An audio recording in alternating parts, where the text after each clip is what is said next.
மதுரை சட்டக் கல்லூரியில் இருந்து மாணவர்களை நீக்கம் செய்த நிர்வாகத்தை கண்டித்து 2 மாணவர்கள் கல்லூரியின் மாடியில் சாகும் வரை உண்ணாவிரத போராட்டத்தில் ஈடுபட்டுள்ளனர்.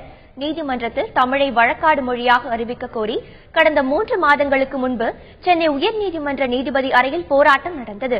இதில் ஈடுபட்டதாக மதுரை சட்டக் கல்லூரியைச் சேர்ந்த 6 மாணவர்களை கல்லூரி நிர்வாகம் நீக்கம் செய்ததாக கூறப்படுகிறது.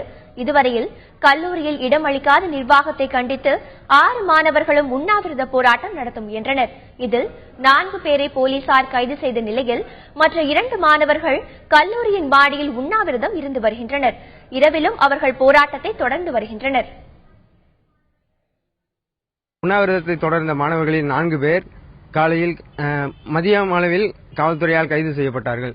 மீதி 2 மாணவர்கள் கல்லூரி கட்டிடத்தின் மேல் இருந்து கீழே குதித்து விடுவதாக மிரட்டிக் கொண்டு இதுவரை கல்லூரியின் மேல் மாடியில் இருக்கிறார்கள். ஆனால் இதை கல்லூரி நிர்வாகம் துச்ச அளவில் கூட மதிக்காமல் மாணவர்களோட எதிர்காலத்தை கேள்விக்குறியாக்கி அவர்களை மதிக்காமல் இருக்கிறது.